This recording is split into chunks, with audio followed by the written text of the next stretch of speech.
Guys movie start होती है एक डेजर्ट के शॉट से जहां एक आदमी को यूएस आर्मी कहीं ले जा रहे होते हैं। बट उन पर अटैक हो जाता है। वो टेररिस्ट उन सोल्जर्स को मार देते हैं और उस आदमी को किडनैप कर लेते हैं। तो फ्लैशबैक टू 36 आवर्स बिफोर हमें पता चलता है कि ये आदमी है Tony Stark, son of Howard Stark. Prodigy माने जाने वाले टोनी बचपन में ही काफी कुछ अचीव कर चुका था। टोनी के पेरेंट्स हावर्ड और मारिया स्टार्क एक एक्सीडेंट में चल बसते हैं,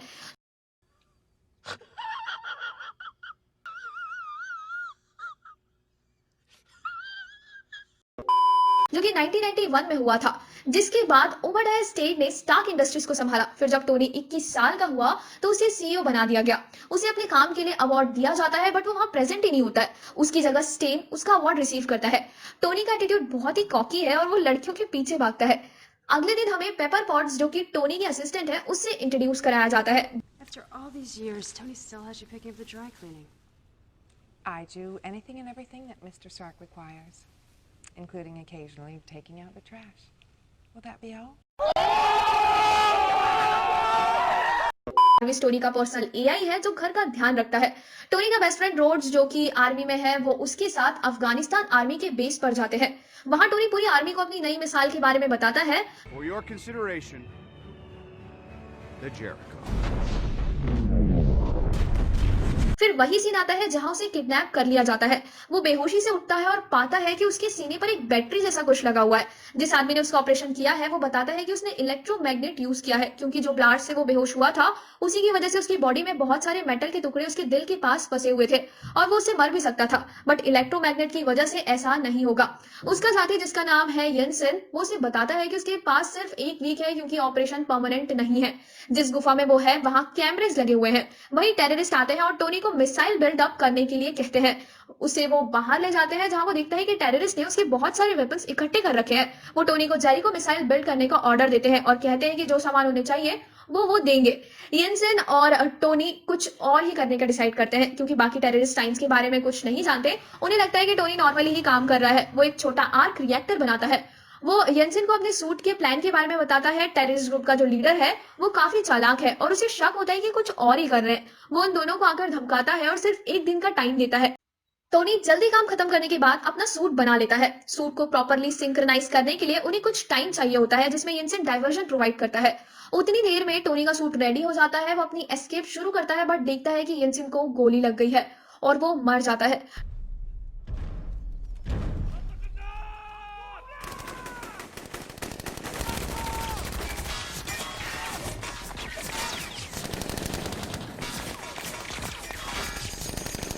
My turn. टोनी जाते जाते अपने वेपन्स को दबा कर देता है और वहां से उड़कर बहुत दूर क्रैश लैंड करता है। उसका सूट टूट जाता है तो वो भागना शुरू कर देता है और कुछ टाइम बाद उसका दोस्त रोड्स उसे वहां लेने आ जाता है और उसे वापस यूएस ले जाता है। आने के बाद वो पेपर को एक प्रेस कॉन्फ्रेंस करने को कहता है। सब उसका स्वागत करते हैं, जहां वो बताता है कि उसके बनाए वेपन्स की वजह से उनके खुद के सोल्जर्स मारे गए। हमारे वेपन्स हमारे खिलाफ कोई ना यूज कर पाए, इसलिए वो वेपन्स डिवीजन को बंद कर देता है। स्टेन से खुश नहीं होता है और टोनी को कहता है कि ऐसा कुछ करने से पहले मुझे बता दिया करो।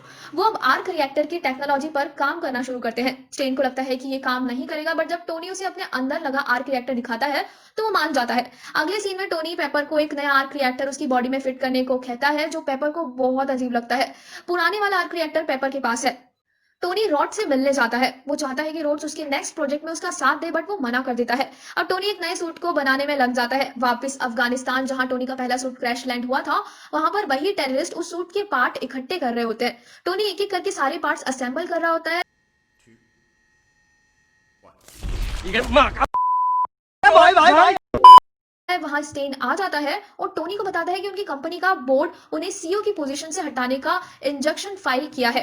वो कहते हैं कि टोनी अपने नेक्स्ट प्रोजेक्ट के बारे में उन्हें बताए, बट वो ये बात नहीं मानता।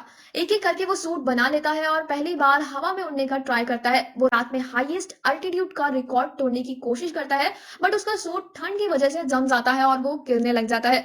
बट वो अपने आप को बचा लेता है और वापस आ जाता है।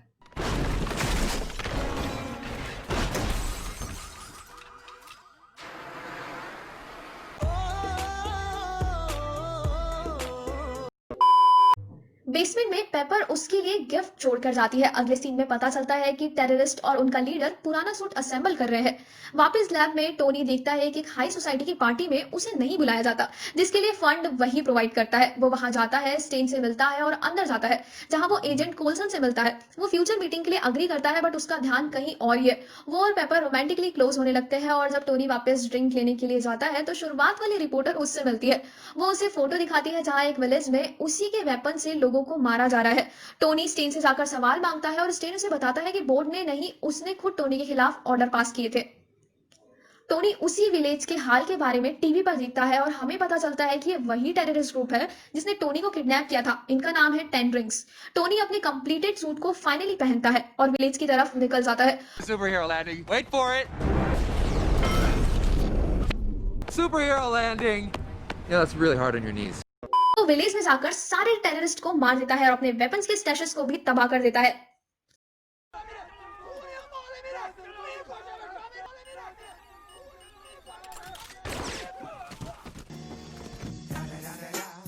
It's the one and only Digo Double G.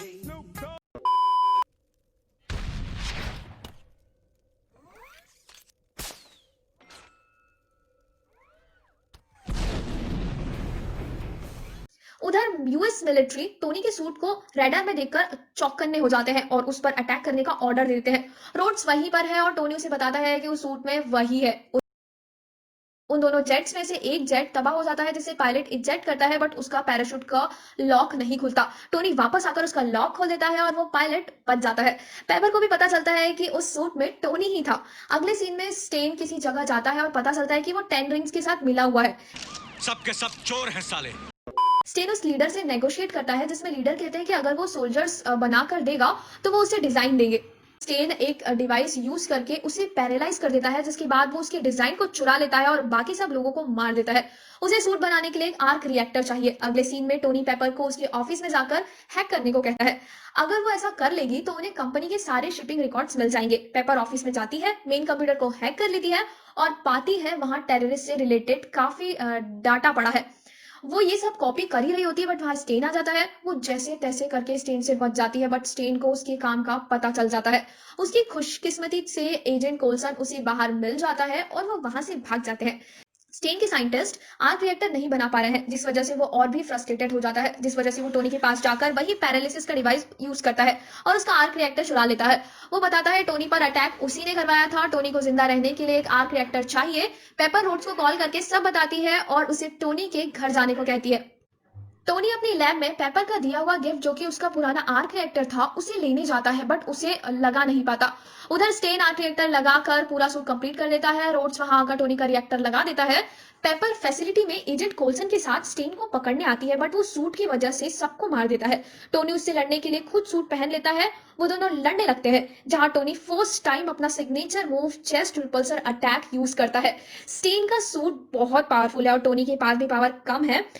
तब उसे एक आइडिया आता है। वो चांद की तरफ जाता है और स्टेन भी उसका पीछा करता है। वो उसे पकड़ भी लेता है, बट स्टेन का सूट पहले ही जम जाता है, जिससे वो नीचे गिर जाता है। टोनी के पास भी पावर खत्म ही होने वाली है और वो जैसे तैसे नीचे आ जाता है। जब लगता है कि स्टेन मर गया, बट वो वापस आ जाता है और सूट को पकड़ लेता है। फ्लेयर्स यूज करके वो उससे बच तो जाता है, पर उसे मरने के लिए टोनी को कुछ और सोचना होगा। वो पेपर को बड़े वाले आर्क रिएक्टर को ओवरलोड करने को कहता है, जिससे रूफ पर ब्लास्ट हो जाए। टोनी स्टेन के सूट की विजन और टारगेटिंग सिस्टम को खराब कर देता है, जिसकी वजह से वो टोनी को ठीक से शूट नहीं कर पाता। टोनी रूफ से लटक जाता है और पेपर को बटन दबाने को कहता है, जिससे कि टोनी दूर गिर जाता है और स्टेन करंट से बेहोश होकर रिएक्टर पर गिर जाता है। वो पूरी फैसिलिटी में ब्लास्ट हो जाता है। टोनी भी इन सब में बेहोश हो जाता है, पर पेपर उसे बचा लेती है। अगले दिन रोड्स मीडिया को पूरे सीन के रिगार्डिंग स्टेटमेंट दे रहा होता है। मीडिया टोनी के सूट को आयरन मैन नाम देती है। एजेंट कोल्सन टोनी को एक स्लिप देता है जो उसे मीडिया के सामने बोलना होता है, लेकिन जो वो बोलता है उससे मार्वल सिनेमैटिक यूनिवर्स की शुरुआत होती है। ब्याह हो गया है। I am Iron Man. Credits के बाद उसके घर में उसे निक फ्यूरी मिलता है, जो कि अब शील्ड का डायरेक्टर है। वो उसे एवेंजर्स इनिशिएटिव के बारे में बात करने आया है। Now for the details. जब टोनी सबसे पहला सूट बना रहा होता है तो अपनी मिसाइल से एक एलिमेंट निकालता है जिसका नाम है पैलेडियम। जब टोनी स्टेन को फर्स्ट टाइम अपना आर्क रिएक्टर दिखाता है, अगर हम ध्यान दें तो उन दोनों के पीछे एक टैंक है जिस पर पैलेडियम हेक्साफ्लोराइड लिखा है, जिससे पता चलता है कि बड़े आर्क रिएक्टर में भी पैलेडियम का होना जरूरी है। नंबर सेकंड, जब टोनी सबसे पहले अपने नए सूट से फ्लाई करता है तो वो शुरुआत में दीवार से टकरा जाता है। अगर हम इस सीन को स्लो करें तो हम देखेंगे कि उसकी हेड्स अप डिस्प्ले ने पहले ही उसे टकराने की वार्निंग दे दी थी। ये काफी अच्छी अटेंशन टू डिटेल है। नंबर थर्ड, जब टोनी टेररिस्ट को मारने जाने वाला होता है तो वो अपने रिपल्सर ब्लास्ट यूज करता है। अगर हम इस सीन को स्लो करें तो हम पाएंगे कि उसके रिपल्सर्स उसके आर्क रिएक्टर से पावर ले रहे थे।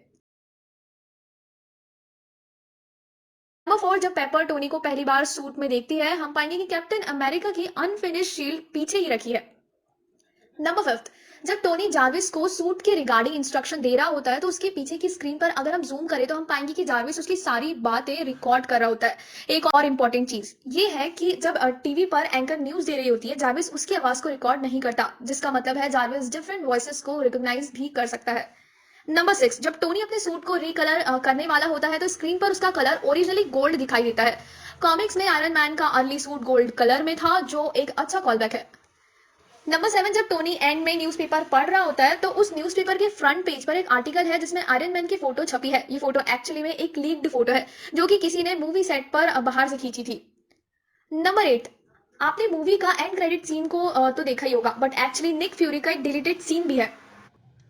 As if gamma accidents, radioactive bug bites, and assorted mutants weren't enough, I have to deal with a spoiled brat who doesn't play well with others and wants to keep all his toys to himself.